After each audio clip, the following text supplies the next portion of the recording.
Hi everyone, welcome back to Treehouse Garden. It's Kimberly here.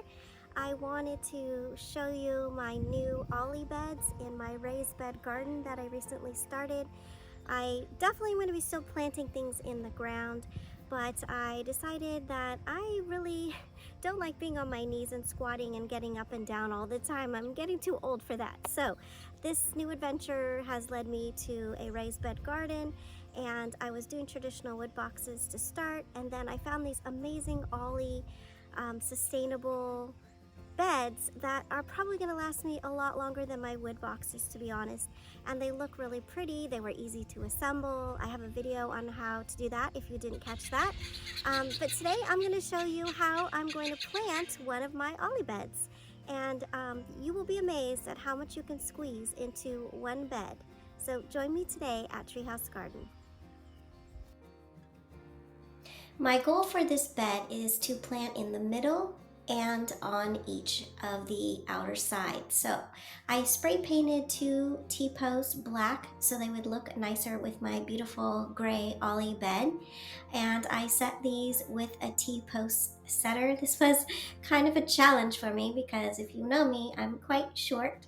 So I set one T-post on one side and then I set another one on the other side. And again, the hardest part was lifting that darn tool and pounding the T-post in, but I stuck with it and mission accomplished. Trying to maximize my space in the ollie bed, I am going to plant beans to grow vertically in the middle. So the T-posts are going to host some wire fencing that I am going to attach, and then the beans will go vertically and grow up the metal lattice. Next, I measured out my metal fencing and I took my wire cutters and I cut this panel of wiring to the size that I needed.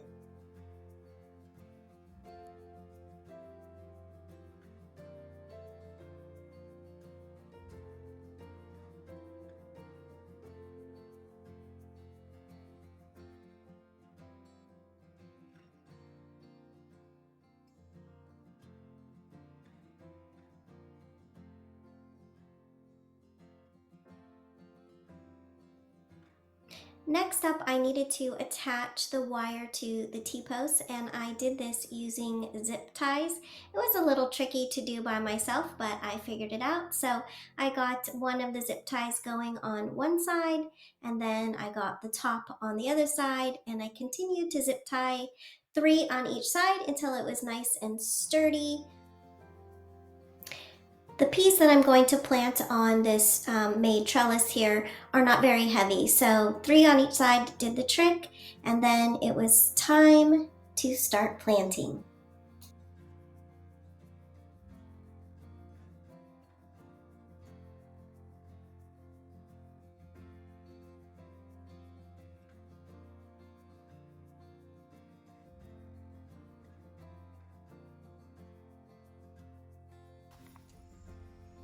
Well, now that all the hard work is done, just kidding, it was super easy, minus the little elbow grease to get the T-posts into the ground. So I have my structure in place here for my peas, so now the fun part is to plant. So I'm going to be planting some botanical interest sugar magnolia purple snap peas to grow up the middle of the bed. And then on the outskirts, I'm going to plant some spinach, and that is from Lake Valley if you're interested, and some endive from Baker Creek, and a little bit of arugula from Baker Creek. That's going to go on the front side by the peas. So let's get planting.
After I had my seeds in place, I just topped the bed with a really nice organic light soil.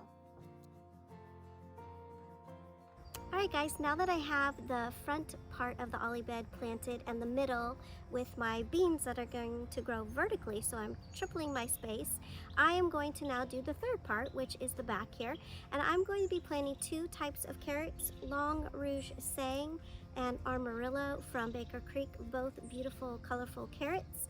I'm going to sprinkle these in and then my ollie bed will be planted.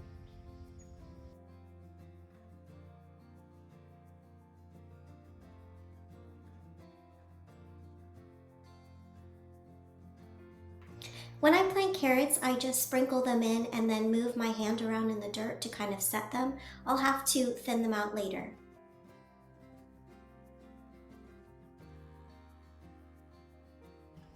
Alright everyone, thank you so much for joining me today at the Treehouse Garden. My first ollie bed is planted, it's jam-packed with all kinds of seeds, so it'll be fun to see the progress.